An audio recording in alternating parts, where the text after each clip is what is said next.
Former Prime Minister of Pakistan Imran Khan has said Sunday's PTI rally in Islamabad would have three objectives. Quote, the first is to ensure the return of our stolen mandate. The second is to gain independence from the elite capture of this country. And the third objective is to ensure an independent judiciary in the country, unquote. Pakistan's ruling military government has blocked PTI's rally in the capital city numerous times. Mr. Khan, who is in solitary confinement in a maximum security environment inside Adiala jail, also described the conditions he's been kept in. Quote, I only leave my cell for meals twice in a 24-hour period, which is a total of 2 hours. I am being kept in a cell which shares a wall with the cell assigned to prisoners on death row, unquote. The Adiala jail is controlled by Pakistan's powerful military in violation of the jail manual and Pakistan's constitution. Government employees in Pakistan have been barred from airing their political views online under the ruling military-backed setup. Pakistan is currently under an undeclared martial law where political opposition and freedom of speech have been severely curtailed. According to Pakistani newspaper Dawn, government employees have been warned that violation of the instructions will be, quote, tantamount to misconduct and disciplinary action can be taken against government servant, unquote.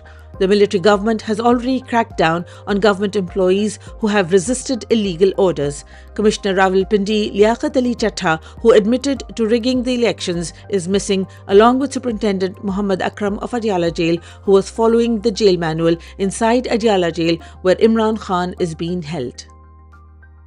While former Pakistani Prime Minister Imran Khan is unofficially under the custody of Pakistani military, which controls Adiala jail, he has petitioned the Islamabad High Court against his possible shifting officially under the custody of the military for cases related to the events of May 9th.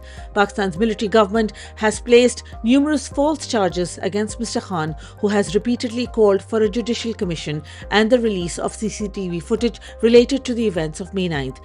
The petition argues, quote, there is a genuine possibility that the army authorities will take the petitioner into custody. The brazenly illegal and unconstitutional manner in which he has been treated by state authorities over the last 2 years make this a real concern, unquote. According to a report in the Express Tribune, the International Monetary Fund has slapped Pakistan with a slew of new conditions regarding energy subsidies and provincial budgets after Punjab took a quote-unquote fiscally reckless decision to give Rs 45 to Rs 90 billion electricity subsidies for 2 months. The illegal Punjab government, formed through forged election documents, had approved the Rs 14 per unit subsidy for 2 months. The IMF asked the government to end this temporary subsidy by September 30th and made it clear that no provincial government would give any such new subsidy during the 37-month extended fund facility program. Massive protests took place in the US over the Labor Day weekend holiday against the occupational Israeli forces' genocide in Gaza. Thousands protested across New York City on Monday in a march entitled Flood NYC for Gaza. Demonstrators from all over the tri-state area gathered in Union Square at around noon. Among their message was a call on the US to halt funding to Israel. Quote, I believe what's going on in Gaza and the West Bank must stop. It's going on too long, and that brought me to fight. I can't be there with them, but I can help here, said Zuhair Alatwi of Alpine, New York. Quote, I'm Palestinian myself, just watching it every single day, it's hard to go to sleep, unquote, added Ryan Lewis of Connecticut.